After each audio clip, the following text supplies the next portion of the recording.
ಅರಮನೆಯೊಳಗಿದ್ದವರನ್ನ ಪ್ರಪಂಚದ ಅತ್ಯಂತ ಸುಂದರಿ ಕ್ಲಿಯೋಪಾತ್ರ ಬರದ ಇಟ್ಟಳಂತ. ನಾ ಎಂಥ ಸುಂದರಿ ಅದೀನಿ, ಎಷ್ಟು ಅರಮನೆಯೊಳಗದೇನಂದ್ರೂ ನನಗೆ ಸಮಾಧಾನ ಇಲ್ಲ, ದುಃಖನ ಐತಿ ಅಂತ. ಯಾಕಂದ್ರೆ ಅದರಿಂದ ಸಮಾಧಾನ ಸಿಗತೈತಿ ಅಂತ ಯಾವ ತತ್ವಜ್ಞಾನಿಗಳು ಉಪದೇಶ ಮಾಡಲಿ. ಅವರು ಹೇಳೋದು, ನೀನು ಎಲ್ಲೂ ಕೂಡ ಕೊರತೆಯಾಗಿರಲಾರದು ಅಂಥ ಇಚ್ಛೆ ಅನ್ನುವಂಥದ್ದು ಇರಬೇಕು, ಸದಾಶೆ ಇರಬೇಕು ಅಂತ ಹೇಳ್ತಾರೆ. ಆಶೆ ಕೆಟ್ಟದ್ದನ, ಆದ್ರೆ ಸದಾಶೆ ಕೆಟ್ಟದ್ದಲ್ಲ. ಅಕ್ಕ ಹೇಳಿದಳಲ್ಲ, ಹಂಗೈತಿ ಮನಸ್ಸಿನ ಆಸೆ, ದುರಾಸೆಯ ಮಾಣಿಸ ಚೆನ್ನ ಮಲ್ಲಿಕಾರ್ಜುನ. ಅತಿಯಾದ ಆಸೆ ಅಥವಾ ಶಾಸ್ತ್ರ ನಿಷಿದ್ಧವಾಗಿರ್ತಕ್ಕಂತಹ ಮನೋರಥಗಳು ನಮಗೆ ದುಃಖವನ್ನು ಕೊಡುತ್ತಾವೆ. ಅದಕ್ಕೆ ಶಾಸ್ತ್ರ ಸಮ್ಮತವಾದ ಯೋಗ್ಯವಾಗಿರ್ತಕ್ಕಂತಹ ಮನೋರಥ ಅಂದ್ರೆ ಮನಸ್ಸಿನ ಬಯಕೆಗಳನ್ನ ಕರುಣಿಸು ಭಗವಂತ. ಇನ್ನು 4ನೇ ನುಡಿಯೊಳಗ ಕೇಳಿದ, ಕೋಪವಂಟದ ತಪವನು ಫಲವಧುವಿನ ರೂಪುಗಂಡೆಳಸದ ಕರಣ ವಿಜಯವನು, ತಾಪವೆಡವಿ ಬೆಳೆಸದ ಸಾಲ ಸುಖವನು, ಕಾಪಟ್ಯವಿಲ್ಲದಾಶ್ರಮ ಧರ್ಮರತಿಯನ್ನು ಬೇಡುವೆನು ಅಭವ. ಆರಂಭದಲ್ಲಿ ಹೇಳಿದ್ರು ಎಂಥ ತಪಸ್ಸು ಇರಬೇಕು ಅಂದ್ರ ಕೋಪವಂಟದ ತಪವನು. ಸಿಟ್ಟು ಬರೋದು ಯಾವಾಗ ಅಂದ್ರ ಪ್ರತಿಕೂಲ ಪರಿಸ್ಥಿತಿ ಬಂತು ಅಂದ್ರೆ ಮನುಷ್ಯನಿಗೆ ಸಿಟ್ಟು ಬರುತ್ತೆ ಸಹಜವಾಗಿ. ಆಗ ಪ್ರತಿಕೂಲ ಪರಿಸ್ಥಿತಿಗಳು ಬಂದಾಗಿಯಾದರೂ ಕೂಡ ಮನುಷ್ಯ ಸಹನೆ ತಂದುಕೊಳ್ಬೇಕಂತ. ಅದರೊಳಗೆ ತಪಸ್ಸನ್ನ ರಕ್ಷಣೆ ಮಾಡ್ಕೋಬೇಕಾಗಿತ್ತು ಅಂದ್ರೆ ಕೋಪ ಅನ್ನುವಂಥದ್ದು ಬರಲೇಬಾರದು. ಸಾತ್ವಿಕ ಕೋಪ ಬಂದು ಅದು ಉದ್ಧಾರಕ್ಕೆ ಇದ್ರ ಆ ಮಾತು ಬೇರೆ. ಆದರೆ ಇನ್ನೊಬ್ಬರನ್ನ ನಾಶ ಮಾಡಬೇಕು ಅನ್ನುವಂತಹ ಉದ್ದೇಶದಿಂದ ತಪಸ್ಸಿನ ಶಕ್ತಿಯನ್ನ ಬಳಸಿಕೊಂಡ್ರು ಅಂದ್ರೆ ಅದು ಎಂದೂ ಕೂಡ ಅವನ ಜೀವನ ಸಾರ್ಥಕ್ಯ ಆಗಿಸಿಕೊಳ್ಳುವುದಿಲ್ಲ. ಅದಕ್ಕೆ ಇಲ್ಲಿ ಹೇಳಿದರು, ತಪಸ್ಸು ಅಂದ್ರೆ ತಪ್ಯತೆ ಕರಣತ್ರಯಂ ಇತಿ ತಪಃ. ಇಂದ್ರಿಯಾದಿಗಳನ್ನ ಕರಣತ್ರಯಗಳನ್ನ ತಪಸ್ತಕ್ಕಂಥದ್ದೇ ತಪಸ್ಸು ಅಂತ. ಕಾಮಾನಶರಂ ತಪಂ ಅಂದ್ರೆ ಇಚ್ಛೆಯನ್ನ ಶಾಂತಗೊಳಿಸ್ತಕ್ಕಂಥದ್ದು. ಏನೇನು ಇಚ್ಛೆ ಅದಾವೋ ಅವು ತಪಸ್ಸಿನಿಂದ ಶಾಂತ ಆಗಬೇಕು. ಅದರೊಳಗೆ ದುಷ್ಟ ಇಚ್ಛೆ ಇರಬಾರ್ದಂತ. ಬಹಳಷ್ಟು ಮಂದಿಗೆ ಇರ್ತೈತಿ, ಅವ್ರ ನಾಶ ಆಗಲಿ ಅಂತ ನಾವೆಷ್ಟು ಜಪ ಮಾಡೇವಿ, ಎಂಥ ಕರ್ಮ ಮಾಡೇವಿ, ಅವ್ರ ಹಾಳಾಗಲಿ ಅಂತ. ಅದರ ಸಲುವಾಗಿ ಮಾಡುವಂಥದ್ದು ತಪಸ್ಸು ಅನಿಸುವುದಿಲ್ಲ. ಸ ಮನಸ್ಕೇಂದ್ರಿಯಾಣಾಂ ಐಕಾಗ್ರ್ಯಂ ತಪಂ. ತಪಸ್ಸು ಅಂದ್ರ ಮನಸಹಿತವಾಗಿ ಇಂದ್ರಿಯಗಳ ಏಕಾಗ್ರತೆಗೆ ಸಾಧನೀಭೂತವಾಗಿರತಕ್ಕಂಥದ್ದು. ಏಕಾದಶಿ ದಿನ ಉಪವಾಸ ಮಾಡುತ್ತೀವಿ, ಅನುಷ್ಠಾನ ಮಾಡುತ್ತೀವಿ. ಏಕಾದಶಿ ಉಪವಾಸ ಅಂದ್ರೆ ಒಂದಿಷ್ಟು ಸಾಬುದಾನಿ, ಶೇಂಗಾ, ಖರ್ಜೂರ, ಬಾಳೆಹಣ್ಣ, ಸೇಬುಹಣ್ಣ ಊಟಕ್ಕಿಂತ ಹೆಚ್ಚಾಗ್ತೈತ್ರಲ್ಲ. ಇಷ್ಟು ತಗೊಂಡು ಏಕಾದಶಿ ವ್ರತ ಮಾಡೋದಲ್ಲ. ಏಕಾದಶಿ ಅಂದ್ರೆ ಏಕಾದಶ ಇಂದ್ರಿಯಗಳನ್ನ ನಿಗ್ರಹ ಮಾಡ್ತಕ್ಕಂಥದ್ದು. ಆ ಇಂದ್ರಿಯಗಳಿಗೆ ಅಧಿಪತಿಯಾಗಿರ್ತಕ್ಕಂತಹ ಭಗವಂತನನ್ನ ಒಳಗೂಡತಕ್ಕಂಥದ್ದು. ಪಂಚ ಜ್ಞಾನೇಂದ್ರಿಯ, ಪಂಚಕರ್ಮೇಂದ್ರಿಯ, ಮನಸ್ಸು. ಯಾಕಂದ್ರೆ ಎಲ್ಲದಕ್ಕೂ ಮೂಲ ಕಾರಣ ಮನಸ್ಸೇ. ಜ್ಞಾನೇಂದ್ರಿಯಗಳ ಜ್ಞಾನ ಸಂಪಾದನೆಗೂ ಕರ್ಮಗಳ ಕರ್ಮ ಅನುಷ್ಠಾನಕ್ಕೂ ಕೂಡ ಮನಸ್ಸಹಿತವಾಗಿ ಇರಲಿಲ್ಲ ಅಂದ್ರೆ ಏನು ಮಾಡಕ್ಕಾಗೋದಿಲ್ಲ. ಅದಕ್ಕೆ ಅವ್ರು ಹೇಳಿದ್ರು, ಏಕಾದಶಿ ಅಂದ್ರೆ ಏಕಾದಶ ಇಂದ್ರಿಯಗಳನ್ನ ಅನುಷ್ಠಾನಗಳು ತೊಡಗಿಸ್ತಕ್ಕಂಥದ್ದು. ಪ್ರತಿಯೊಂದು ಇಂದ್ರಿಯಗಳ ಕೆಲಸನೂ ಎದಕ್ಕಿರಬೇಕು ಅಂದ್ರೆ ಭಗವಂತನನ್ನ ನೋಡುವುದು, ಭಗವಂತನ ನಾಮವನ್ನ ಕೇಳುವುದು, ಭಗವಂತನ ನಾಮ ಉಚ್ಚಾರಣೆ. ಯಾಕಡೆ ನೋಡಿದ್ರು ಅವನ ಕಾಣಬೇಕು. ಹಂಗೆ ಇರತಕ್ಕಂಥದ್ದೇ ಏಕಾದಶಿಯ ಉಪವಾಸ ವ್ರತ ಅನ್ನುವಂಥದ್ದು. ಆ ಇಂದ್ರಿಯಗಳಿಂದ ಅಥವಾ ಶರೀರದಿಂದ, ವಾಣಿಯಿಂದ ಬೇರೆ ಯಾವೊಂದು ಕ್ರಿಯಾದಿಗಳನ್ನುವಂಥವು ನಡಿಬಾರ್ದಾವತ್ತು. ಉಸಿರುಸಿರಿನಲ್ಲಿಯೂ ಕೂಡ ಭಗವನ್ ನಾಮ ಸ್ಮರಣೆ. ಬೆಳಗ್ಗೆ ಎದ್ದಾಗಿನಿಂದ ಸಾಯಂಕಾಲ ಮಲಗುವವರೆಗೂ ಕೂಡ ಅವನನ್ನ ಹೊರತುಪಡಿಸಿ ಬೇರೆ ಯಾವ ವಿಷಯನೂ ಒಳಗೆ ಪ್ರವೇಶ ಆಗಬಾರದು. ಇದು ನಿಜವಾಗಿರ್ತಕ್ಕಂತಹ ತಪಸ್ಸು. ಸ ಮನಸ್ಕೇಂದ್ರಿಯಾಣ ಐಕಾಗ್ರ, ಮನಸಹಿತವಾಗಿ ಇಂದ್ರಿಯಗಳ ಏಕಾಗ್ರತೆಗೆ ತಪಸ್ಸು ಅಂತ. ಕ್ಷುತ್ ಪಿಪಾಸ ಶೀತೋಷ್ಣಾದಿ ದ್ವಂದ್ವ ಸಹನಂ. ಇನ್ನು ತಪಸ್ಸು ಮಾಡುವಂಥದ್ದು ಯಾಕ ಅಂದ್ರೆ ಕ್ಷುತ್ ಪಿಪಾಸ ಶೀತೋಷ್ಣಾದಿ ದ್ವಂದ್ವ ಸಹನಂ. ಹಸಿವು, ತೃಷೆ, ಸುಖ, ದುಃಖ, ಮಾನ, ಅಪಮಾನ, ಲಾಭ, ಹಾನಿ, ಇವು ಒಟ್ಟಾರೆ ಎಷ್ಟೆಷ್ಟು ದ್ವಂದ್ವ ಸಮೂಹಗಳ ಜಗತ್ತಿನೊಳಗದಾವೋ ಅವೆಲ್ಲವುಗಳನ್ನ ಸಹನೆ ಮಾಡ್ತಕ್ಕಂಥದ್ದು. ಹೋಗಿ ಅಡವಿಯೊಳಗೂ ಕುಂತ ತಪಸ್ಸು ಅಂತಿಲ್ಲ. ಇದ್ದ ಜೀವನದೊಳಗ ಬರ್ತಕ್ಕಂತಹ ಹಸಿವು ತೃಷೆಗಳನ್ನ ಗೆಲ್ಲಬೇಕು. ಮನಸ್ಸಿಗೆ ಬರ್ತಕ್ಕಂತಹ ಸುಖ ದುಃಖಾದಿಗಳನ್ನ ಸಮಸ್ಥಿತಿಯಲ್ಲಿ ಕಾಯ್ದುಕೊಂಡಿರಬೇಕು. ಅವನು ಗೃಹಸ್ಥಾಶ್ರಮದಲ್ಲಿದ್ದರೂ ಕೂಡ ತಪಸ್ವಿಯೇ ಅಂತ ಶಾಸ್ತ್ರ ಹೇಳುತ್ತೆ.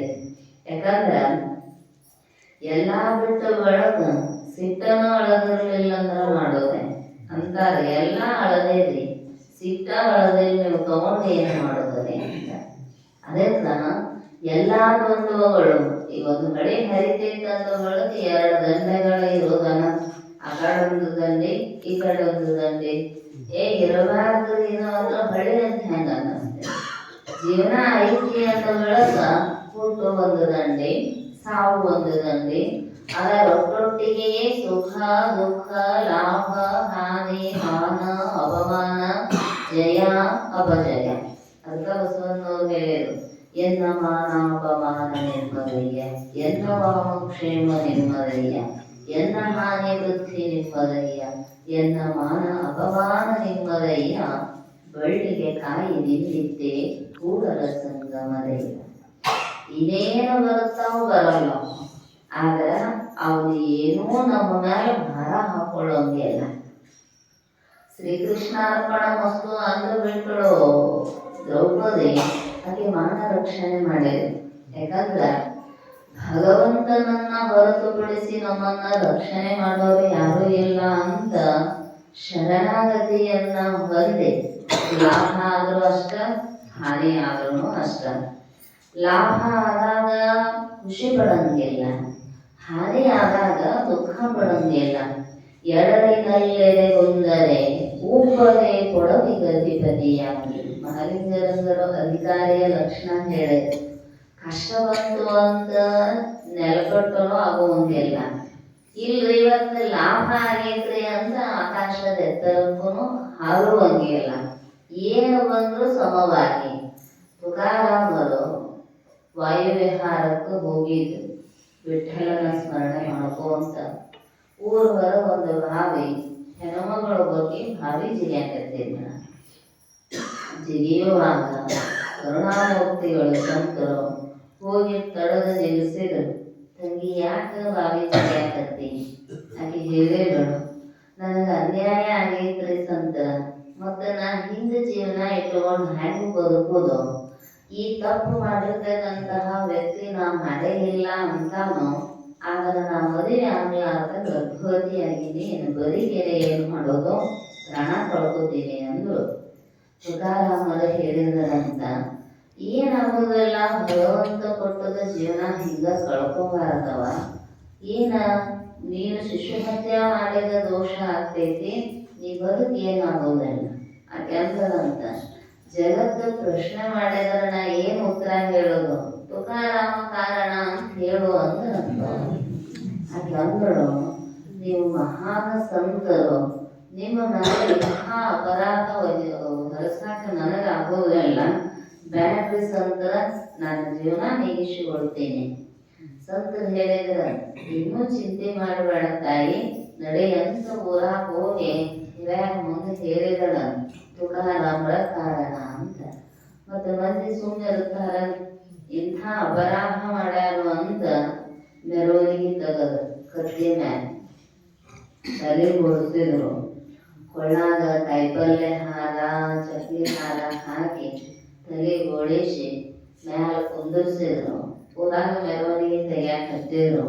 ಮನೆ ಮುಂದೆ ಮೆರವಣಿಗೆ ಬಂತ. ಇಷ್ಟೆಲ್ಲ ಮಾಡಿದ್ರು ನಮ್ಮ ಮುಖದಿಂದನೇ ಎದ್ದನಂತ. ವಿಠಲ ವಿಠಲ ಪಾಂಡುರಂಗ ಅಂತ ಸದಾವಕಾಲ ಸ್ಮರಣೆನ ಮಾಡ್ತಿದ್ದ. ಮನೆ ಮುಂದೆ ಮೆರವಣಿಗೆ ಬಂತು. ಹೆಂಡತಿ ಹೊರಗೆ ಬಂದು ನಿಂತು ನೋಡಿಳಂತೆ, ಏನೋ ಸಪ್ಪಳಾಗ್ತಿತ್ತಲ್ಲ ಅಂತ. ಗಂಡ ಕತ್ತಿ ಮ್ಯಾಲ ಕುಂತ. ಆಕೆ ನೋಡು ಒಂದು ಕ್ಷಣ ವ್ಯಥೆ ಅನ್ನಿಸ್ತು. ಅವಾಗ ಹೇಳಿದನು, ಮನ್ಯಾಗ ಅಡಿಗೆ ಮಾಡಾಕ ಕಾಯಿಪಲ್ಲೆ ಇಲ್ಲ ಅಂತಿದ್ದಿ, ಊರಾಗ ಮಂದಿ ಕಾಲ್ ಮಾಡ್ಯಾರ ನೋಡ್ ನಮಗ ತಗೋ ಅಂತ ಕೊಳಾಗ ಸರ ತೆಗದ. ಕಲ್ಲು ಮುಳ್ಳು ಬಿಸಿಲಾಗ ಅಡ್ಡಾಡಾಕ ಕಾಲಮ್ಮ ಇಲ್ಲ ಅಂತಿದ್ದಿ, ತಗೋ ಪಾದರಕ್ಷೆ ಕೊಟ್ಟಾರ ಪುಣ್ಯಾತ್ಮರ ಅಂತ ಸದನ ಹೋಗದನಂತ. ಊರಾಗ ಬಂದು ಅನ್ನಿಸ್ತು, ಅಲ್ಲ ಹೆಂಗರ ಇರಬೇಕು ಅವರು. ಅಪಮಾನವನ್ನು ಮಾನದಂತೆ ಸ್ವೀಕಾರ ಮಾಡಬೇಕಾದ್ರೆ ಯಾರು ತಪ್ಪು ಮಾಡಿದ್ರಲ್ಲ ಅವ್ರ ಮನಸ್ಸಿಗೆ ಭಾಳ ನೋವಾಯಿತು, ಪರಿಣಾಮ ಆಯ್ತ. ಬಂದ ನಮಸ್ಕಾರ ಮಾಡಿ, ಮಹಾತ್ಮ ನನ್ನನ್ನು ಕ್ಷಮಾ ಮಾಡಪ್ಪ, ನಾ ಮಾಡಿರುವ ಅಪರಾಧವನ್ನ ನಿನ್ನ ಮ್ಯಾಲ ಹಾಕೊಂಡು ನೀನು ಅಪಮಾನವನ್ನ ಅನುಭವಿಸಿದಲ್ಲ, ನನ್ನನ್ನು ಕ್ಷಮಾ ಮಾಡುವಂತ ಶರಣಾಗತಿಯ ಅನ್ನ. ಅವಾಗ ಊರಾನ ಮಂದಿ ನಮ್ಮನ್ನು ಕ್ಷಮಾ ಮಾಡ್ರಿ ಸಂತರ, ನಾ ಸಾರ ವಿಚಾರ ಮಾಡ್ಲಾರ್ದನ ನಿಮಗೆ ಶಿಕ್ಷಾ ಕೊಟ್ಟಿವಿ ಅಂದರಂತ. ಅವಾಗ ಅವ್ರು ಹೇಳಿದ್ರಂತ, ನೀವು ಏನು ಮಾಡಿದ್ರು ಎಲ್ಲ ನಾನು ಒಳ್ಳೆಯದಕ್ಕ ಮಾಡಿರಿ ಅಂದ. ಯಾಕಂದ್ರ ಮಾನ ಅವಮಾನಗಳು ನಿಮ್ಮವಯ್ಯ. ಅಷ್ಟು ನಿರ್ಭರವಾಗಿರ್ತಕ್ಕಂತಹ ಭಕ್ತಿಯ ಮಾರ್ಗವನ್ನು ಅನುಸಂಧಾನ ಮಾಡ್ತಕ್ಕಂಥವರು ತಪಸ್ವಿಗಳು. ಜಗತ್ತಿನೊಳಗೆ ಹಿಂಗಾಗಿದ್ದಲ್ಲ ಅಂತ ಎಂದೂ ಕೂಡ ಎದೆಗುಂದತಕ್ಕಂಥವರಲ್ಲ. ಏನು ಬಂದ್ರೂ ಭಗವಂತ ಆಜ್ಞೆ ಇಲ್ಲದ ಒಂದು ಹುಲ್ಲು ಕಡ್ಡಿನೂ ಅಳಗಾಡೋದಲ್ಲ. ಅವರ ಇಚ್ಛೆ ಇದ್ದಾಗ ನಮಗೆ ಏನೆಲ್ಲ ಪರಿಸ್ಥಿತಿಗಳು ಬಂದಿರ್ತಾವ. ಅವನ ಮೇಲೆ ಭಾರ ಹಾಕಿ ಬಂದದ್ದೆಲ್ಲವೂ ಬರಲಿ, ಗೋವಿಂದನ ದಯವಂತಿರಲಿ. ಪ್ರಪಂಚದೊಳಗೆ ಕಷ್ಟ ಬರುವುದಿಲ್ಲ ಅಂತಿಲ್ಲ. ಶರೀಫರು ಮಲಮತಾಯಿಗೆ ಒಂದು ಹಾಡ ಬರೆದಿದ. ಯಾಕಂದ್ರ ರತಿಕುಲದ ದೇವತೆಯಾಗಿರ್ತಕ್ಕಂತಹ ಮಹಾಮಾತೆ ಮಲ್ಲಮ್ಮಂದ್ರೆ ಎಷ್ಟು ಕಷ್ಟ ಬಂದ್ರು ಅತ್ತಿ ನೆಗೆಂದರು ಹೆಣ್ಣು ಮಕ್ಕಳು ಎಲ್ಲಾರು ಮಾಡೋದೆಲ್ಲ ಹಳಸಿದ ಅಂಬಲಿ ಕೊಟ್ಟು ಕಳಿಸಿದ್ರು. ಮಲ್ಲಯ್ಯ ಒಂದು ಹಳಸಿದ ಅಂಬಲಿನೂ ಕಳ್ಸ್ಕೊಂಡ್ ಹಾಗ. ಇಷ್ಟೆಲ್ಲ ನಿನಗೆ ಎಲ್ಲಾರ್ದನ್ನು ಕಳ್ಸ್ಕೊಂಡು ಹಾಗೆ ನೀ ಅವನ ಚಿಂತನೆ ಬಿಡ್ಲಿಲ್ಲಲ್ಲ, ಎಂಥ ಹೆಣ್ಣು ಮಗಳು ನೀವು ಅಂತ ಕೊನೆಗೆ ಹೃದಯ ಬರದಿಲ್ಲ. ಅಂದ್ರ ಏನು ಬಂದ್ರೂ ಆ ಭಗವಂತನ ಸ್ಮರಣೆಯನ್ನ ಬಿಡದೇ ಇರತಕ್ಕಂಥದ್ದೇ.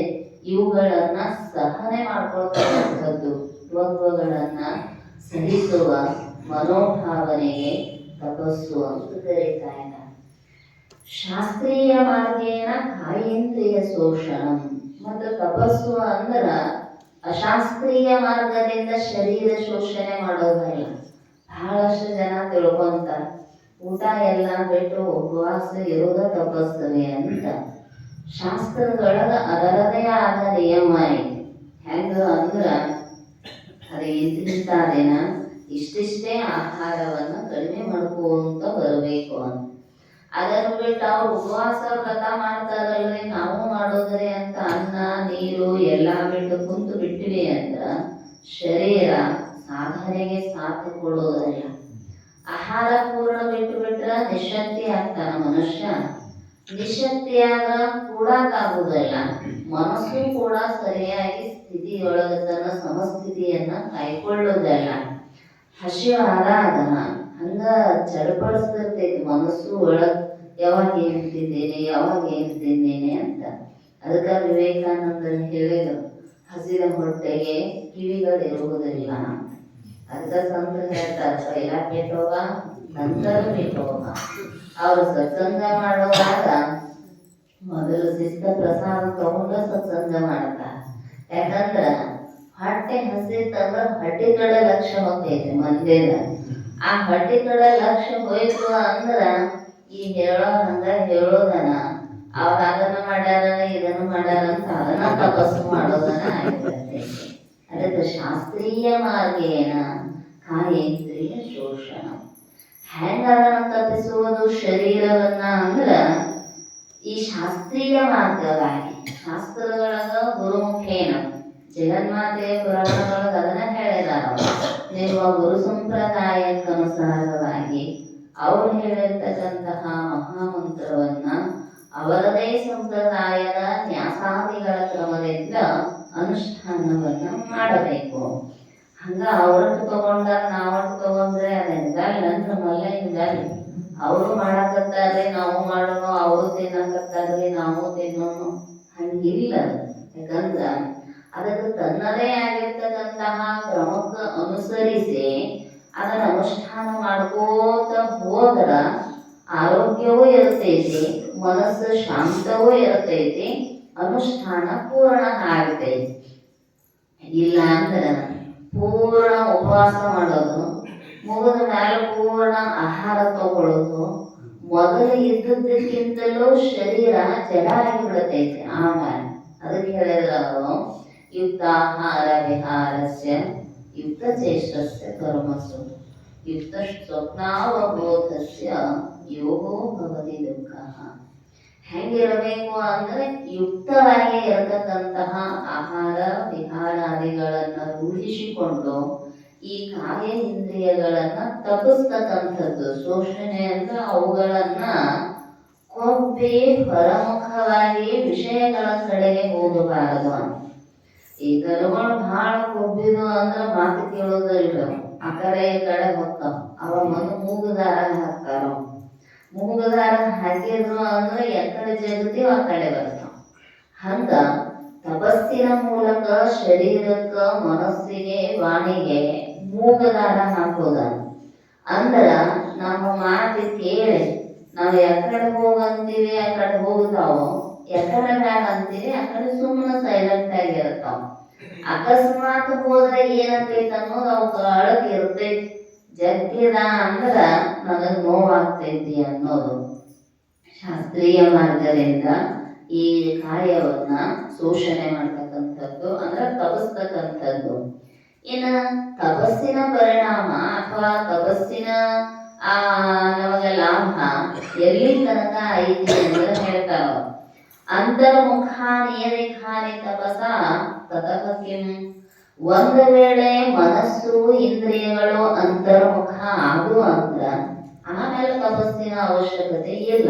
ಅವಾಗ ತಪಸ್ಸು ಏನು ಮಾಡೋದೈತಿ ಅಂತಾರ. ಎಲ್ಲಿ ತನಕ ಮೆಲ್ಲ ಮೆಲ್ಲನೆ ಒಳಸರಿಯುತ್ತ ಒಳ್ಳೆಯ ಬಟ್ಟೆಯನ್ನ ಅಲೆಯುತ್ತ. ಅನುಷ್ಠಾನ ಒಳಗ, ಸ್ಥಾ ಅಂದ್ರ ನಿಶ್ಚಯೇನ ತಿಷ್ಠತಿ. ಎಲ್ಲಿ ಅಂದ್ರ ತನ್ನೊಳಗ ಒಂದು ಅಣುವಿನ ಮೂಲಕವಾಗಿ ನಿಲ್ಲುವಂತಹ ಪ್ರಯತ್ನ ಒಂದು ಹಂತದವರೆಗೂ. ಅಂತರ್ಮುಖ ಅದು ಇಂದ್ರಿಯ ಹೊರಗೆ ಹೋಗಂತನ ಒಲ್ಲಂದು ಅಂದ್ರೆ ಆಮೇಲೆ ಅನುಷ್ಠಾನ ಮಾಡುವ ಅವಶ್ಯಕತೆ ಇಲ್ಲ. ನ ಅಂತರ್ಮುಖಾನಿ ಯದಿಖಾನಿ ತಪಃ ತತಃ ಕಿಂ. ಅಕಸ್ಮಾತ್ ನೀ ಎಷ್ಟರ ಉಪವಾಸ ಮಾಡಿದ್ರು ವ್ರತ ಮಾಡಿದ್ರು ಇಂದ್ರಿಯಾದಿಗಳು ಬರೀ ಬಹಿರ್ಮುಖನ ಇದ್ದು ಅಂದ್ರ ಅವಾಗಲೇ ತಪಸ್ಸಿನ ಫಲ ಏನೈತಿ?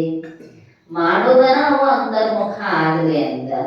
ಮತ್ತ ಆಗದೆ ಬರೀ ಹೊರಗ ನಿನ್ನನ್ನ ಎಳ್ಕೊಂಡು ಹೋಗ್ತಿದ್ದು ಅಂದ್ರ ಬರೀ ವಿಷಯಾದಿಗಳನ್ನಲ್ಲ, ಒಂದಿಷ್ಟು ಗೌರವ ಸಮ್ಮಾನ ಪ್ರತಿಷ್ಠೆಗಳ ಕಡೆಗೆ ಎಳ್ಕೊಂಡು ಹೋದ್ರೂ ಕೂಡ ಅದು ತಪ್ಪು ಭಂಗ ಅಂತ ಹೇಳ್ತಾರ. ಜೈ ಜೈಕಾರ ಅದಕ್ಕೆ ಎದಿಗೆ ಪರಾಗಿಯಾಗಿ ಕಾಡಿತ್ತು ಮಾಯೆ. ಅವ್ರಿಗೆ ಜೋರಾಗಿ ಜೈಕಾರ ಹಾಕಲಿಲ್ಲ ಅಂದ್ರೆ ಸಿಟ್ಟು ಬರ್ತಿರತ್ತೆ. ನಾ ಇಷ್ಟು ದೊಡ್ಡ ಮಟ್ಟದ ಸ್ವಾಮಿ ಇದ್ದೀನಿ, ನಾನು ಜೈಕಾರನ ಹಾಕ್ಲಿಲ್ಲ, ನಾ ಇಷ್ಟು ದೊಡ್ಡ ಅಧಿಕಾರಿ ಇದ್ದೀನಿ, ಯಾರು ನನ್ನ ಹೆಸರು ಹೇಳಿಲ್ಲ. ಹಿಂಗ ಒಟ್ಟಾರೆ ವೃತ್ತಿಯನ್ನ ಬಹಿರ್ಮುಖ ಎಳ್ಕೊಂಡು ಹೋಗ್ತಕ್ಕಂಥದ್ದು ಕೂಡ ತಪಸ್ಸಿಗೆ ಏನಲ್ಲ ಅಂದ್ರೆ ಅದು ಲಾಭ ಇಲ್ಲ. ಮಾಡೋದಕ್ಕ ಪ್ರತಿಫಲ ಸಿಕ್ಕರ ಲಾಭ. ಅದು ಮತ್ತು ಹೊರಗ ಹೊಕ್ಕಿತ್ತಂದ್ರ ಕಣ್ಣು ಮುಚ್ಚುದು ತೆಗಿಯೋದು, ಕಣ್ಣು ಮುಚ್ಚುದು ತೆಗಿಯೋದು. ನಾಗಲಿಂಗಜ್ಜನ ಚರಿತ್ರೆಯೊಳಗ ಯಾವಗಲ್ಲುಗಳ ಒಬ್ರು ಜಂಗಮರು ತಪಸ್ಸಿಗೆ ಕುಂತಿದ್ರ. ಎಲ್ಲಿಂದನೋ ಬಂದಿದ್ರು ಅವರು. ಈ ಮುಳ್ಳ ಅವಿಗೆ ಮ್ಯಾಲ ಕೂಡ್ತಾರ, ಕುಂತಿದ್ರು. ಕುಂತಾಗ ಅವ್ರದೇನು ಅಂದ್ರ, ನಾ ಅನುಷ್ಠಾನಕ್ಕೆ ಕೂಡ್ತೀನಿ, ನೀವು ಎಂದ ಸಹಸ್ರ ಜಂಗಮಾರ್ಚನೆಯನ್ನ ಮಾಡ್ತಿರೋ ಅಂದ ನಾ ಮ್ಯಾಲೆ ಇರ್ತೀನಿ.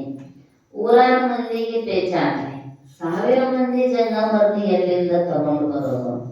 ಅವ್ರು ಹೇಳಿದ್ರು ಒಂದು 5 ಮಂದಿ 10 ಮಂದಿ ಆದ್ರ ಉಣಿಸ್ತಿದ್ರಿ, 1000 ಮಂದಿನ ಎಲ್ಲೆಲ್ಲಿ ಅಂತ ಹುಡುಕ್ಯಾಡ್ಕೊಂಡು ತಗೊಂಡು ಬರೋದು?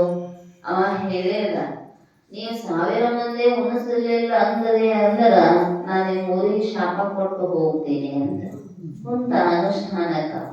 ಅವ ಉಪವಾಸ ಕುಂತಾನಂತ ಊರಾನ ಮಂದಿರ ಹೆಂಗ್ ಊಟ ಮಾಡ್ತಾರ? ಅವು ಉಪವಾಸ ವನವಾಸ, ಮೊದಲ ಮಳೆ ಇಲ್ಲ ಬೆಳೆ ಇಲ್ಲ ಅಂಥದ್ರಾಗ ಒಬ್ಬ ಜಂಗಮ ಬಂದು ಹಿಂಗ ಮಾಡಾಕತ್ತಾನ ಅಂದಿದ್ದ ಅವ್ರಿಗೆ ಚಿಂತೆ ಹಾಳಾಯ್ತು. ಆಗ್ಲಿದ ಅಜ್ಜ ಅದರ ತಂಗಿ ಯಾವ್ದಲ್ಲಿ ಹೋದ. ಊರಾಣ ಮಂದೆಲ್ಲ ಸ್ವಲ್ಪ ಇದ್ದದ್ ನೋಡಿ ಯಾಕೋ ಏನಾಯ್ತು, ಹಿರಿಯ ದಂಜೆ ಮ್ಯಾಲ ಒಬ್ಬ ಜಂಗಮರ ಅನುಷ್ಠಾನಕ್ಕೆ ಕುಂತಾರೆ. ಎಷ್ಟು ಹೇಳಿದ್ರು ಕೇಳುವಲ್ರು ಸಹಸ್ರ ಜಂಗಮಾರ್ಚನೆಯನ್ನ ಮಾಡಬೇಕು ಅಂತ ಅವ್ರು ಸಂಕಲ್ಪ ಮಾಡ್ಯಾರ. ಹ್ಯಾಂಗ್ ಮಾಡೋದ ಅಜ್ಜ? ಏನು ಚಿಂತೆ ಮಾಡ್ಬೇಡ್ರಿ, ಹಾಲ ಸಕ್ಕರೆ ತಗೊಂಡು ಬರ್ರಿ ಅಂತ ಅಜ್ಜ ಬಂದ ಬರೋದ್ರೊಳಗನ ಒಂದು ಬೇರೆ ಮ್ಯಾಲ ಹಾವು ಹೊರಗ್ ಹೊಂಟಿತ್ತ. ಆ ಹಾವ ಕೈಯಾಗ ಹಿಡ್ಕೊಂಡ್ ಬಂದ. ಇವ ತಲೆ ಗಜಂ ಮಾಡಿ ನಿಂತಿದ್ರಿ ಜಂಗಮ, ತಲೆ ಕೆಳಗ್ ಮಾಡಿ ಕಾಲು ಮ್ಯಾಲಕ್ ಮಾಡಿ ಅನುಷ್ಠಾನ ಮಾಡಾಕತ್ತಿದ್ದ. ನಾಗಲಿಂಗ ಅಜ್ಜ ಸುಮ್ಮನ ಬರೋಣ ಕೈಯಾಗ ಬರ ಕಲ್ಲು ಬೀಸುವಂತ ಬರೋವಾದ ಎಲ್ಲಾರು ನಾಗಲಿಂಗ ಅಜ್ಜ ಬಂದ ಅನ್ನಕತ್ತಿದ್ರು. ನೋಡಿದ ಅಜ್ಜಿ ಬರಾಕತ್ತಿದ್ದ. ಆ ಅಷ್ಟ ಬಂದಿದ್ರೆ ಏನ್ ಅಕ್ಕಿದ್ದಿಲ್ಲ, ಕೈಯಾಗ ಹಾವ ಹಿಡ್ಕೊಂಡ್ ಬರಾತಿದ್ದ. ಯಾವಾಗ ಹಾವ ನೋಡಿದ್ನೋ ಕಿತ್ನೋ ಅಂತೇಳಿ ಎದ್ದೋ ಬಿದ್ದೋ ಓಡಾಕ ಶುರು ಮಾಡಿದ. ಅನುಷ್ಠಾನಕ್ಕೆ ಕೂತು ಜಂಗಮ ಬಿಡ್ಲಿಲ್ಲ ಅಜ್ಜ, ಓಡಿ ಹೋಗಿ ಅವ್ನ ಹಿಡದ್ ನಿಲ್ಲಿಸಿದ. ಯಾವಾಗ ಹಾವ ನೋಡಿದ್ನೋ ಖಂಡನ ಹೊಡದ್ನೋ ಮನುಷ್ಯ. ಯಪ್ಪ ನನ್ನ ಕ್ಷಮ ಮಾಡು, ನಾ ಸುಳ್ಳ ಊರಾಗ ಮಂದಿ ಕಾಡಾಕ್ ಹತ್ತಿದ್ನೆ, ಅದಕ್ಕೆ ನನಗೆ ಕ್ಷಮ ಮಾಡು. ಅವಾಗ ಕಿವ್ಯಾಗ ಹೇಳಿದ್ರಂತ ಅಜ್ಜ, ಊರು ಮಂದಿ ಮುಂದೆ ಜಂಗಮ ಮೂರ್ತಿ ನಿನ್ ಮರ್ಯಾದೆ ಕಳೀಬಾರ್ದು. ನೀ ಹಿಂಗ ಡಾಂಭಿಕ ನಾಟಕ ಮಾಡಿ ಮಳಿ ತರಿಸ್ತೀನಿ, ನಿಮ್ಮ ಉದ್ಧಾರ ಮಾಡ್ತೀನಿ, ಇಲ್ಲ ಶಾಪ ಕೊಡ್ತೀನಿ ಅಂದ್ರ ಡಾಂಭಿಕ ಭಕ್ತಿಗೆ ಭಗವಂತ ಒಲಿಯುವುದಲ್ಲ. ಮಂದಿನ ಯಾಕೆ ಮೋಸ ಮಾಡತಿ? ಇದಕ್ಕೆ ತಪಸ್ಸು ಅಂತಾರ. ಯಾಕಂದ್ರೆ ಶರೀರೇಂದ್ರಿಯಗಳ ತೋಷಣ, ಕರಣತ್ರಯಗಳ ತೋಷಣೆಯನ್ನ ಮಾಡತಕ್ಕಂಥದ್ದು, ಶೋಷಣೆಯನ್ನ ಮಾಡತಕ್ಕಂಥದ್ದು ತಪಸ್ಸು. ನಿನ್ನಲ್ಲಿ ಯಾವುದೂ ಇಲ್ಲ, ವಾಣಿಯ ಶೋಷಣೆಯೂ ಇಲ್ಲ, ಇಂದ್ರಿಯ ಶೋಷಣೆಯೂ ಇಲ್ಲ, ಶರೀರದ ಶೋಷಣೆಯೂ ಇಲ್ಲ. ಇದ್ಯಾಂಗ ತಪಸ್ಸಂತೈತಿ? ಡಾಂಭಿಕ ಭಕ್ತಿಯನ್ನ ಬಿಟ್ಟು ಸಂತೃಪ್ತಿ ಆಗೇನೆ, ನನ್ನ ಇಚ್ಛಾ ಪೂರ್ಣ ಆಗೈತಿ ಅಂದಿ ಅಂದ್ರ ಅಷ್ಟನೇನು ಕೈ ಬಿಡ್ತಾನೆ. ಇಲ್ಲ ಅಂದ್ರ ನಾಗಪ್ಪನೇನು ಕೊಳ್ಳೆ ಸುತ್ತೀನಿ ಅಂದನಂತ. ಅವಂದ, ಇಪ್ಪ ನೀ ಹೇಳಿದಂಗ ಕೇಳ್ತಾನು. ಪುರಾಣ ಮಂದಿಗೆ ಬಂದ ಅನ್ನ ಇಂಥ ಒಬ್ಬ ಮಹಾತ್ಮನನ್ನ ತೃಪ್ತಿಪಡಿಸಿದೆ ಅಂದ್ರ ಇಡೀ ಜಗತ್ತ ತೃಪ್ತಿ ಆಕೈತಿ, ಸಹಸ್ರ ಜಂಗಮಾರ್ಚನೆ ಆದಂಗ ಆಕೈತಿ. ಅವನಿಗೆ ನಾಗಲಿಂಗ ಅಜ್ಜಿ ಪ್ರಸಾದ ಕೊಟ್ಟು ಬಿಡ್ರಿ, ಮುಗೀತ ನನ್ನ ಅನುಷ್ಠಾನ ಅಂದನಂತ. ಅಂದ್ರ ತಪಸ್ಸು ಅನ್ನುವಂಥದ್ದು ಅಜ್ಜನ ಚರಿತ್ರೆಯೊಳಗೂ ಬರ್ತೈತದ ಸಹಸ್ರ ಜಂಗಮ ಅರ್ಚನೆ. ಯಾಕಂದ್ರ ಅದಕ್ಕ ಹೇಳ್ತಾರೆ, ತತ್ವವಲ್ಲ ಒಬ್ಬ ಶಿವಯೋಗಿ ತೃಪ್ತಿಯನ್ನ ಹೊಂದಿದರೆ ಇಡೀ ಚರಾಚರ ಜೀವಿಗಳೆಲ್ಲವೂ ಕೂಡ ತೃಪ್ತಿಯಾಗತಾವ. ಕಾರಣ ನಾವು ಡಾಂಭಿಕವಾಗಿ ಅನುಷ್ಠಾನ ತಪಸ್ಸು ಮಾಡ್ತೀವಿ ಅಂದ್ರೆ ನಡೆಯೋದಲ್ಲ. ಅದು ಎದಕ್ಕಿರಬೇಕಂದ್ರೆ ನಮ್ಮ ವೃತ್ತಿ ಅಂತರ್ಮುಖ ಆಗೋ ಸಲುವಾಗಿ, ಮತ್ತೆ ಜನ ಮೆಚ್ಚಲಿ ಅಂತ ಮಂದಿ ಸಲುವಾಗಿ. ಮಂದಿ ಬಂದಾಗ ಜೋರ್ ಮಾತ್ರ ಹೇಳಿ ಗಂಟೆ ಬಾರಿಸೋದು, ಮಂದಿರಲ್ಲ ಸುಮ್ಮನೆ ಇರೋದು, ಇದಕ್ಕೆ ಅನುಷ್ಠಾನ ಅಂತಾರ. ಯಾಕಂದ್ರೆ ಅದನ್ನ ಟೈಮ್ ನೋಡ್ಕೊಳ್ದು.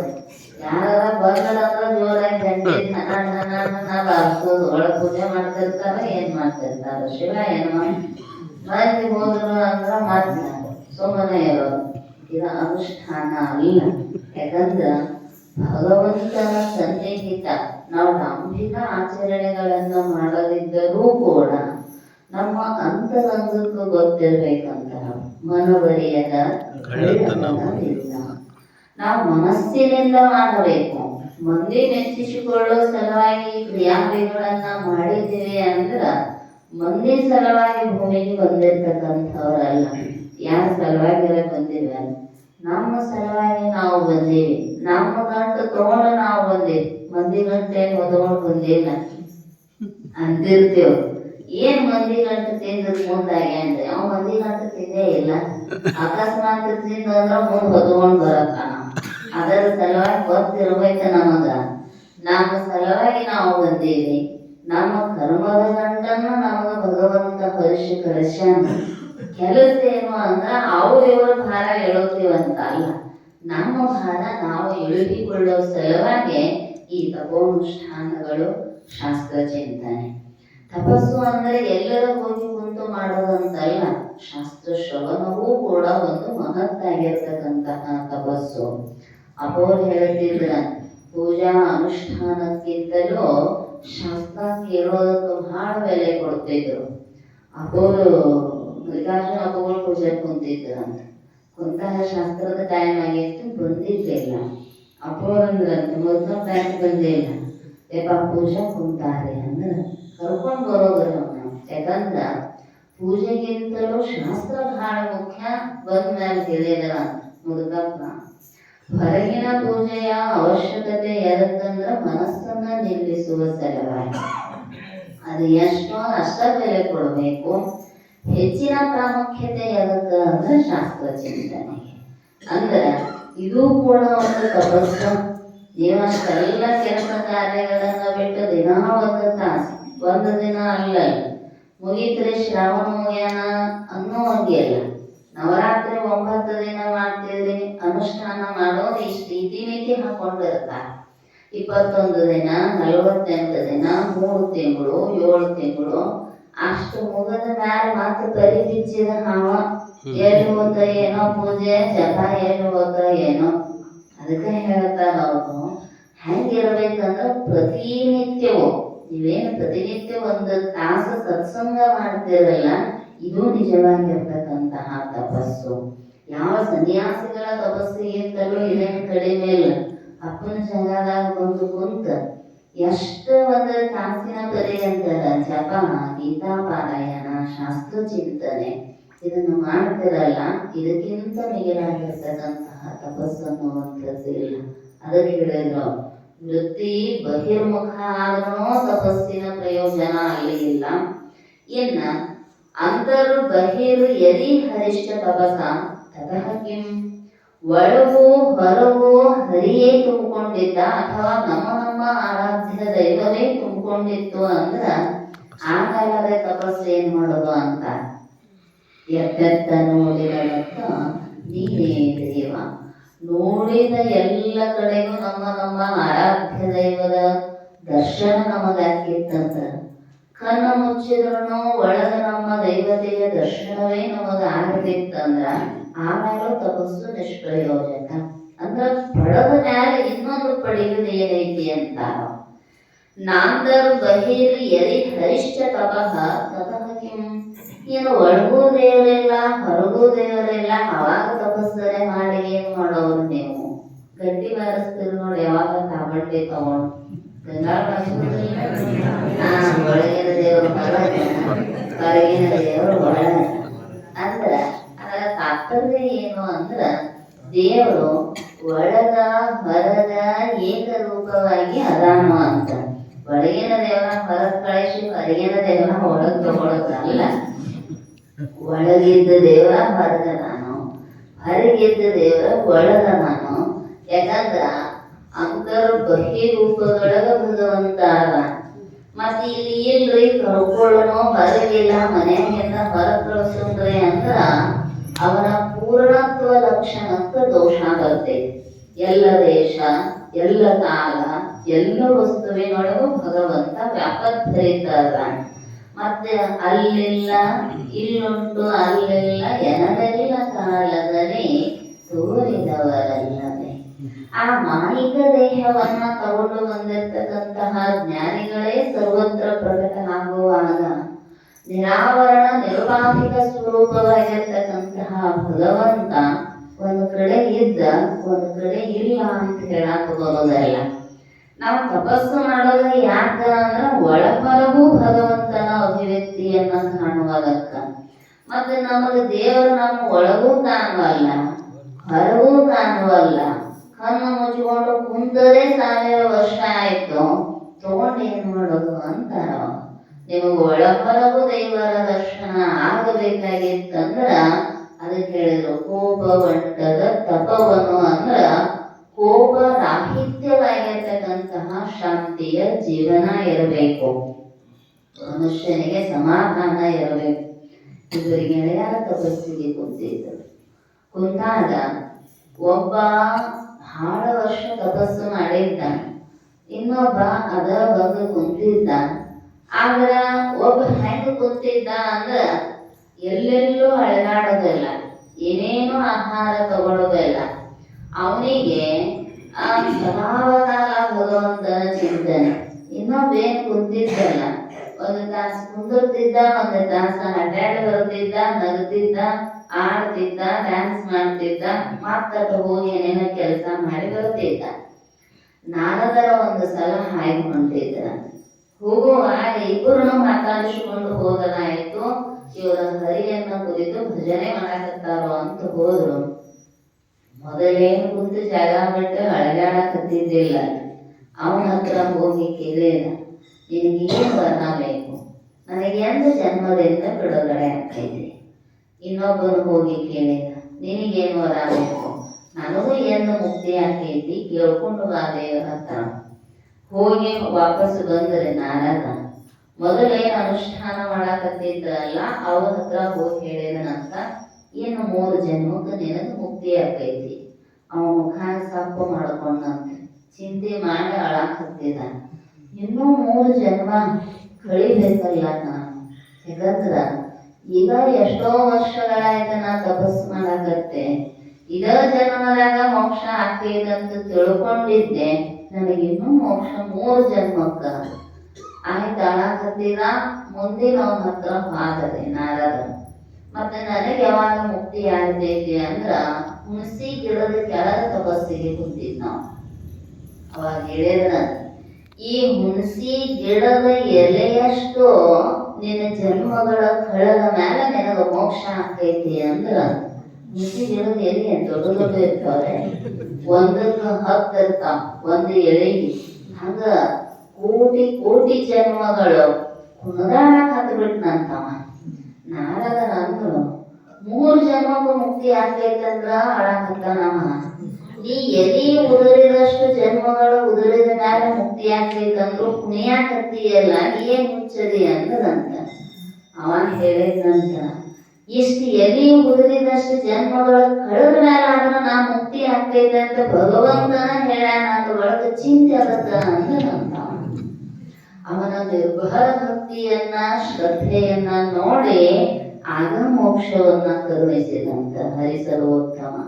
ಅದಕ್ಕ ನಾವು ಅನುಷ್ಠಾನ ಮಾಡುವಾಗ ತಪಸ್ಸು ಮಾಡುವಾಗ ಇನ್ನೂ ಎಷ್ಟು ದಿನ ಮಾಡೋದ್ರಿ, ಎಲ್ಲಿದ್ದಾನ ಹೊರಗಿದ್ದವ್ರು ಕೇಳ್ತಿರ್ತಾರ. ನಿಮ್ಮ ಎಷ್ಟು ದಿನ ಶಾಸ್ತ್ರ ಕೇಳೋರು, ಎಷ್ಟು ದಿನ ಶಾಸ್ತ್ರ ಕೇಳೋರು, ಹಿಂಗ ಹೇಳ್ಕೋತ ಮಾಡ್ರೆ ನಿಮ್ಮ ಗತಿ ಯಾವಾಗ ಐತಿ ಅವಾಗ ನೆನಪಿಸ್ಕೋಬೇಕು. ಆ ಎಲ್ಲಿ ಉದುರಿದಷ್ಟು ಜನ್ಮಗಳು ಕಳೆದ ಮ್ಯಾಲೆ ಮೋಕ್ಷ ಆಗ್ತೈತಂತ ಸಂತೋಷಗಳೇ ಮಾಡ.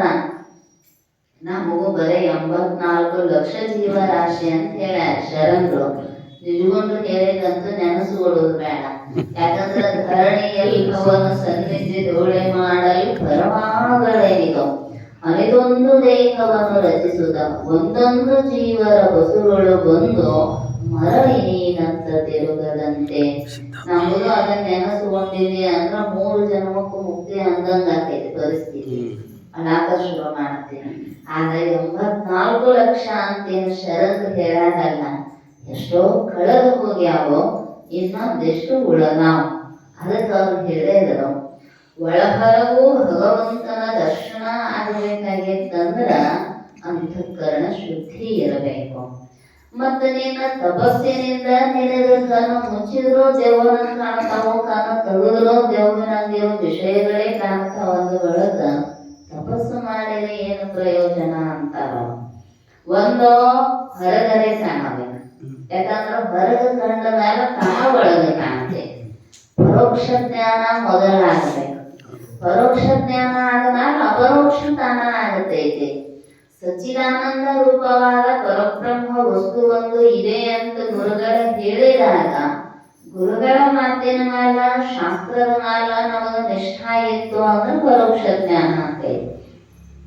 ಅದಾನಂದಾಗ ಬೆಟ್ಟಕ್ಕ ನಮ್ಮದು ಗ್ಯಾರಂಟಿ ಐತಿಲ್ರಿ. ಮಗ ಕಳೆದಿದ್ದಂದ್ರ ಯಾರೋ ಹೇಳ್ತಾರ ಇಂಥಲ್ಲಿ ನಿಮ್ಮ ಮಗನ್ ನೋಡಿದ್ದೀವ್ರಿ ಅಂತ. ಮೊದಲು ಎಷ್ಟು ದುಃಖ ಇತ್ತಲ್ಲ ಅರ್ಧ ಸಮಾಧಾನ ಆಗಿ, ಪೂರ್ಣ ಸಮಾಧಾನ ಆಗಿಲ್ಲ, ಅರ್ಧ ಸಮಾಧಾನ ಆಗೈತಿ. ಯಾಕಂದ್ರೆ ಎಲ್ಲರ ಅದಾನಲ್ಲ ನನ್ನ ಮಗ, ಇಂದಿಲ್ಲ ನಾಳೆ ಪ್ರಯತ್ನ ಮಾಡಿದ್ರೆ ನಮಗೆ ಭೇಟಿ ಆಗ್ತಾನಲ್ಲ ಅಂತ ಆದ್ರೂ ನಂಬಿಕೆ ಇರಬೇಕು. ಈ ನಂಬಿಕೆ ಇತ್ತಂದ್ರ ಅಪರೋಕ್ಷ ಜ್ಞಾನ ಆಗ್ತೈತಿ. ಹೊರಗೆ ಕಂಡ ಅಂದ್ರ ಒಳಗೆ ತಾನ ಕಾಣ್ತಾನ. ಸಚ್ಚಿದಾನಂದ ಪರಬ್ರಹ್ಮ ವಸ್ತು ನೀನೇ ಇದ್ದಿ ಅನ್ನುವಂತಹ ಉಪದೇಶ ಮಾಡಿದಾಗ ಅಹಂ ಬ್ರಹ್ಮಾಸ್ಮಿ ಅನ್ನುವ ಅಪರೋಕ್ಷ ಜ್ಞಾನ ಆಗಬೇಕಾದ್ರ ಮೊದಲು ಹೊರಗೆ ಕಾಣಬೇಕು, ನಂತರ ಒಳಗೆ ಕಾಣತಾನ. ಯಾವಾಗ ಒಳಗ ಹೊರಗ ಏಕಾಕಾರವಾಗಿ ಕಾಣುವುದಕ್ಕ ಆರಂಭ ಆಯಿತೋ ಅವಾಗ ತಪಸ್ಸಿನ ಅವಶ್ಯಕತೆ ಏನೈತಿ, ಶಾಸ್ತ್ರದ ಅವಶ್ಯಕತೆಯೂ ಇಲ್ಲ ಅಂತಾರ. ಆನಂತರಗಳ ಆದ್ರ ಒಳಹೊರಗೂ ಏನಾಗಬೇಕು ಅಂದ್ರೆ ಏಕಾಕಾರ ವೃತ್ತಿಯಾಗಬೇಕು. ಯಾರು ಬಂದ್ರು ಯಾರು ಹೋದ್ರು ಏನೇ ಕಾರ್ಯಗಳು ನಡೆದ್ರು ನಿರ್ಲಿಪ್ತ ಭಾವ ಅನ್ನುವಂಥದ್ದು ಗಟ್ಟಿಗೊಳ್ಳಬೇಕು. ಅಂದ್ರ ತಪಸ್ಸಿನ ಪರಿಣಾಮ. ಈ ತಪಸ್ಸು ಯಾವ ದೋಷದಿಂದ ನಿರ್ಮುಕ್ತ ಆಗಿರಬೇಕಂದ್ರ ಕೋಪ ಅನ್ನುವಂತಹ ದೋಷದಿಂದ ನಿರ್ಮುಕ್ತ ಆಗಿರಬೇಕು. ಯಾಕಂದ್ರ ಒಂದೊಂದು ಸಲ ಸಿಟ್ಟನ್ಯಾಗ ಏನ್ ಮಾಡ್ತೇವೋ ಗೊತ್ತಾಗೋದಲ್ಲ. ಒಂದು ಗಿಡದ ಕೆಳಗೆ ತಪಸ್ಸಿಗೆ ಕುಂತಿದ್ರು ಅಂತ ಋಷಿಗಳು, ಬಹಳ ವರ್ಷ ಕುಂತಿದ್ರು. ನನ್ನ ತಪಸ್ಸಿನ ಫಲ ಏನಾಗೈತೆ ಅಂತ ಒಮ್ಮೆ ಹಂಗಾಕೈತಿಲ್, ನಾ ಮಾಡಿದ ಕೆಲಸ ಏನಾಯ್ತು, ನಮ್ಮ ಅವ್ವಗಳು ಅಡಿಗೆ ಮಾಡುವಾಗ ಅರ್ಧ ಸ್ವಾಹಾನ ಆಗಿರ್ತೇವೆ. ಯಾಕಂದ್ರೆ ಹ್ಯಾಂಗಾಗೈತಿ ಅದೇ ಖುಷಿ ನೋಡೋರು, ಉಪ್ಪು ಹೆಚ್ಚಾಗಿರ್ತಾವ, ಖಾರ ಹೆಚ್ಚಾಗಿರ್ತಾವ, ಹುಳಿ ಹೆಚ್ಚಾಗಿರ್ತಾವ, ಸಕ್ಕರೆ ಆಗೈತೆ ಇಲ್ಲ ಅನ್ನೋಳಗ ಅರ್ಧ ಸ್ವಾಹ. ಯಾಕ ಅಂದ್ರ ಅದನ್ನ ಮಾಡಿದವ್ರಿಗೆ ಏನಿಲ್ಲ. ಈ ಹೊಸದಾಗಿ ಮಾಡಕ್ ಕಲಿತಿರ್ತಾರಲ್ಲ ಯೂಟ್ಯೂಬ್ ಅಡಿಗೆ ಮಾಡೋ ನೋಡ್ಕೊಂಡು ಅವ್ರಿಗೆ ಅನ್ನಿಸ್ತೈತಿ ಅವರೇ ಚಿಟಿಕಿ ಅಂದಾರು. ಚಿಟಿಕಿ ಅಂದ್ರೆ ಏನ್ ಅನ್ನೋದು ನನಗೆ ಗೊತ್ತಿಲ್ಲ.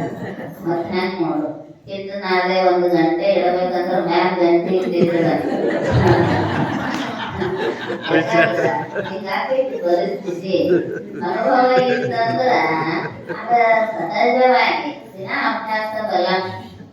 ಅವನಿಗೂ ಅನ್ನಿಸ್ತು ನಾ ಮಾಡಿದ ತಪಸ್ಸು ಹ್ಯಾಂಗಾಗೈತಿ ನೋಡ್ಬೇಕಲ್ಲ ಅಂದ. ಅಡಿಗೆ ಹ್ಯಾಂಗಾಗೈತಿ ನೋಡ್ಬೇಕಂತ ನೀವ್ ಅಂತಿರಲ್ಲ, ಹ್ಯಾಂಗಾಗೈತಿ ನೋಡ್ಬೇಕಂತ ಅವ್ರಿಗೆ ಅನ್ನಿಸ್ತಂತ ಋಷಿಗಳಿಗೆ. ಅವಾಗ ಅವರು ಕಣ್ಣು ಮುಚ್ಚಿ ಕುಂತಿದ್ರು. ಅಕಸ್ಮಾತ್ ಕಾಗಿ ಮೈ ಮ್ಯಾಲ ಮಲ ವಿಸರ್ಜನೆ ಮಾಡ್ರು. ಗಿಡದ ಕೆಳಗೆ ಕುಂತಾಗ ಮತ್ ಮ್ಯಾಲಿಟ್ಟು ಪಕ್ಷಿಗಳು ಅವಕ್ಕೇನ್ ಗೊತ್ತಿರ್ತೈತ್ರಿ, ತಪಸ್ವಿಗಳದಾರು ಇರ್ದ್ರಿ ನೆಲ ಐತಿ, ಅದು ಮಲ ವಿಸರ್ಜನೆ ಮಾಡತ್ತು. ಸಿಟ್ಟು ಬಂದ್ಬಿಡುತ್ತೆ. ನನ್ನಂಥ ನಾ ಮಹಾನ್ ತಪಸ್ವಿ, ನನ್ನ ತಲೆ ಮ್ಯಾಲ ಮೈ ಮ್ಯಾಲ ಹಾಗೆ ಮಲ ವಿಸರ್ಜನೆ ಮಾಡತ್ತು ಅಂತ ಮ್ಯಾಲ ನೋಡಿದ್ರು ಸಿಟ್ಟಿನಿಂದ ಸುಟ್ಟು ಹೋಗ್ಬಿಡುತ್ತಾರೆ. ಅದ ಈಗ ಹೊಸ ಮನೆ ಕಟ್ಟಿದಾಗ ಇದನ್ನ ಹಾಕಿರ್ತಾರೆ, ಗೊಂಬಿ, ಕರಿ ಗೊಂಬಿ ಎದಕ್ ಹಾಕ್ತಾರೆ, ದೃಷ್ಟಿ ಗೊಂಬಿ. ಮನಿ ಮ್ಯಾಲ ದೃಷ್ಟಿ ಬಿದ್ದ ಮನಿ ಸೀಳಬಾರ್ದಂತ ಅದ್ರ ಮ್ಯಾಲ ಹೋಗ್ಲಿ ಅಂತ ಹಾಕಿರ್ತಾರ. ಮತ್ ಸಹಜ ಹಂಗ ಆಗಿನೂ ಆಗ್ತಾವ. ಯಾಕಂದ್ರ ಇಲ್ಲೇ ಹಳ್ಳಿಗಳೊಳಗೆ ಇದ್ದಾಗನ ಅವರು ಯಾರೋ ಒಬ್ರು ಸರ್ ಇಲ್ಲದ ನಿಂತು ಮಠದೊಳಗೆ ಬಹುಶಃ ಅದ ಒಂದ ಕಡೆ ಕಾಣ್ತೈತಿ. ಅವಾಗ ಒಂದು ಟ್ರೆಜರಿ ತಂದಿಟ್ಟಿದ್ರ. ಟ್ರೆಜರಿ ತಂದಿಟ್ಟ ನೋಡೋದ್ರೊಳಗ ಚಟ್ನ ಸೀಳೆ ಹೋಗ್ಬಿಡುತ್ತದ ಕನ್ನಡಿ. ಅವಾಗ ಎಲ್ಲಾರು ಅನ್ನಂಗ ಬರ್ತಿದ್ರು, ಯಾಕ ಕೆಟ್ಟ ದೃಷ್ಟಿ ಬಿಡ್ತೈತಿ, ಯಾರ ಸೀಳೆ ಐತ್ರಿ ಅಂತ. ಮತ್ತೆ ಸಾಮಾನ್ಯರ ದೃಷ್ಟಿಗೇನ ಅಷ್ಟ ಮನೇನು ಸೀಳ್ತಿರ್ತಾವು, ಮಕ್ಕಳಿಗೂ ಜ್ವರ ಬರ್ತಿರ್ತಾವ. ಅದು ದೃಷ್ಟಿಯ ದೋಷದಿಂದ ಹಂಗಾಗತೈತಿ. ಅದಕ್ಕ ನಮ್ಮ ಗುರುಗಳು ಹಿರಿಯರು ಹೇಳೋದು ನಾವು ಲಿಂಗಾನುಸಂಧಾನವನ್ನ ಮಾಡಬೇಕು, ಗುರುದೇವತೆಯನ್ನ ನೋಡಬೇಕು ಅಂತ. ಯಾಕೆ ನೋಡುದಂದ್ರೆ ನಮ್ಮ ದೃಷ್ಟಿಯೊಳಗಿರುವ ದೋಷವನ್ನ ಕಳ್ಕೊಳ್ಳೋ ಸಲುವಾಗಿ. ಹೊರಗಿನ ವಸ್ತುಗಳು ನಾಶ ಆದ್ರ ಪಡ್ಕೋಬಹುದು, ದೃಷ್ಟಿಯ ವಿಷಯಗಳ ಆಕರ್ಷಣೆಗೆ ಒಳಗಾಗಿ ಮನುಷ್ಯ ಅವುಗಳನ್ನೇ ಸ್ವೀಕಾರ ಮಾಡಿದ ಅಂದ್ರೆ ನಿನ್ನ ಜನ್ಮವೇ ನಾಶ ಆಗಿ ಹೋಗೈತಲ್ಲ ಅಂತಾರ. ಅದಕ್ಕೆ ಆ ದೃಷ್ಟಿಯನ್ನ ಶುದ್ಧಿ ಮಾಡಿಕೊಳ್ಳೋ ಸಲುವಾಗಿ ಈ ಯೋಗ ಅನುಸಂಧಾನಗಳು. ಅವ್ರು ನೋಡಿದ್ರು ಕಾಯಿ ಸತ್ತು ಹೋಯ್ತು. ಯಾಕಂದ್ರೆ ಸಾಮಾನ್ಯರಿಗೆ ಅಂತಹ ಶಕ್ತಿ ಇದ್ದಾಗಿನ ತಪಸ್ವಿಗಳ ದೃಷ್ಟಿಗೆ ಎಷ್ಟು ಶಕ್ತಿ ಇರಬಾರ್ದು. ಅವ್ರಿಗೆ ಅನ್ನಿಸ್ತು ಇನ್ನು ಕೊಂದದ್ದು ಸಾಕು, ಅಡ್ಡಾಡ ಭಿಕ್ಷಾ ಬೇಡಕ್ಕೆ ಹೋಗೋಣಂತ ಬಂದ್ರು. ಮನೆ ಬಾಗಿಲು ಮುಂದೆ ನಿಂತು ಭವತಿ ಭಿಕ್ಷಾಂದೇಕಿ ಅಂದ್ರು. ಒಳಗಿನಿಂದ ಏನೂ ಧ್ವನಿ ಬರಲಿಲ್ಲ. ಮತ್ತೊಮ್ಮೆ ಕರೆದರು, ಅವಾಗೂ ಧ್ವನಿ ಬರಲಿಲ್ಲ. ಮೂರನೇ ಸಲ ಸಿಟ್ಟಿನಿಂದ ಕರೆದರು. ಆಕೆ ಗಂಡನ ಸೇವಾ ಮಾಡಾಕತ್ತೈತೆ ಹೆಣ್ಮಗಳು. ಎಲ್ಲ ಮುಗಿಸಿ ಬಂದ ಬಾಗಿಲಿಗೆ ತಗೊಂಡು ಬಂದಳು ಪ್ರಸಾದ. ದಿಟ್ಟೀಶ್ ನೋಡಕ್ ಹತ್ತಿದ್ರು. ಆಕೆ ಹೇಳಿದಂತ, ನೀವು ದಿಟ್ಟೀಶ್ ನೋಡಿದ ಕೂಡಲೇ ಸಾಯಕ್ ನಾ ಏನ್ ಗಿಡದಾನ ಪಕ್ಷ ಅಲ್ರಿ ಅಂದ್ರ. ಅವ್ರಿಗೆ ಆಶ್ಚರ್ಯ ಆಯ್ತು. ಯಾಕಂದ್ರ ನಾ ಸಹಸ್ರ ವರ್ಷಗಳ ತಪಸ್ಸು ಮಾಡೀನಿ. ನಾ ಪಕ್ಷಿ ಸುಟ್ಟದ್ದು ಮದುವೆಯಾಗಿ ಮನ್ಯಾಗ ಇದ್ದ ಗಂಡನ ಸೇವಾ ಮಾಡೋ ಹೆಣ್ಮಗಳಿಗೆ ಹೆಂಗ ಗೊತ್ತಾಯ್ತು? ಅದಕ್ಕೆ ಹೇಳೋದು, ತಪಸ್ಸು ಅಂದ್ರೆ ಎಲ್ಲಾ ಬಿಟ್ಟು ಅಡವ್ಯಾಗ ಹೋಗಿರೋದು ತಪಸ್ಸಲ್ಲ. ಪತಿ ಸೇವೆ ಮಾಡುವುದು ಸತಿಯ ಧರ್ಮ. ಅದಕ್ಕೆ ದಯಾನಂದ ಪ್ರಭುಗಳು ಜ್ಞಾನಾಮೃತ ಧಾರೆಯೊಳ ತೀರ್ಥಗಳ ಬಗ್ಗೆ ಬರೆದಿದ್ದಾರೆ. ಸತಿ ತೀರ್ಥ, ಪತಿ ತೀರ್ಥ, ಮಾತೃತೀರ್ಥ, ಪಿತೃತೀರ್ಥ, ಆಚಾರ್ಯ ತೀರ್ಥ. ಅಂದ್ರೆ ತೀರ್ಥ ಅಂದ್ರೆ ಪವಿತ್ರವನ್ನಾಗಿ ಮಾಡತಕ್ಕಂತಹ ಸಾಧನೆ. ನಮಗ ಅಲ್ಲಿ ಹೋಗಿ ಅಷ್ಟು ದೂರಕ್ಕೆ ಹೋಗಿ ತೀರ್ಥ ಸ್ನಾನಾದಿಗಳನ್ನ ಮಾಡಿ ಬರುವ ಸಾಮರ್ಥ್ಯ ಇಲ್ಲಂದ್ರೂ ಮನೆಯೊಳಗ ಪತಿಯ ಸೇವೆಯನ್ನ, ಅತ್ತೆ ಮಾವಂದಿರ ಸೇವೆಯನ್ನ, ಗುರು ಹಿರಿಯರ ಸೇವೆಯನ್ನ, ಮಹಾತ್ಮರ ಸೇವೆಯನ್ನ ನಿಷ್ಕಾಮ ಭಾವದಿಂದ ಮಾಡಿದ್ದೀರಿ ಅಂದ್ರ ಅದು ಕೂಡ ಏನಾಗತೈತಿ ಅಂದ್ರ ತೀರ್ಥವೇ, ಅದು ತಪಸ್ಸೇ ಆಗತೈತಿ. ಸ್ವಧರ್ಮವನ್ನ ಬಿಟ್ಟು ಬೇರೆ ಬೇರೆ ಕಡೆಗೆ ಹೋಗಿ ಬೇರೆ ಬೇರೆ ಕೆಲಸ ಮಾಡಿದ್ರನ ತೀರ್ಥ ಆಗತೈತಿ, ಅದ ತಪಸ್ಸ ಆಗತೈತಿ ಅಂತಿಲ್ಲ. ಅದಕ್ಕೆ ಹೇಳಿದ್ರು, ಸ್ವಧರ್ಮೇ ನಿಧನಂ ಶ್ರೇಯ ಪರಧರ್ಮ ಭಯಾವಹ. ನಮ್ಮದು ಮುಂದೆ ಅದನ್ನ ಹೇಳಾಗದ, ಸಾಮರ್ಥ್ಯವಿಲ್ಲದ ಆಶ್ರಮ ಧರ್ಮರತಿಯನ್ನು ನಮ್ಮ ಆಶ್ರಮಗಳಿಗೆ ಅನುಗುಣವಾಗಿ ನಾವು ಕರ್ತವ್ಯ ನಿಷ್ಠೆಯನ್ನ ಪರಿಪಾಲಿಸ್ತಾ ಹೋಗಬೇಕು. ಅಷ್ಟ ಶಕ್ತಿ ಬಂದದ್ದು ಎದರಿಂದ ಅಂದ್ರ ಪತಿಯ ಸೇವೆಯನ್ನ, ಅದನ್ನು ಒಂದು ಅನುಷ್ಠಾನದ ರೀತಿಯೊಳಗ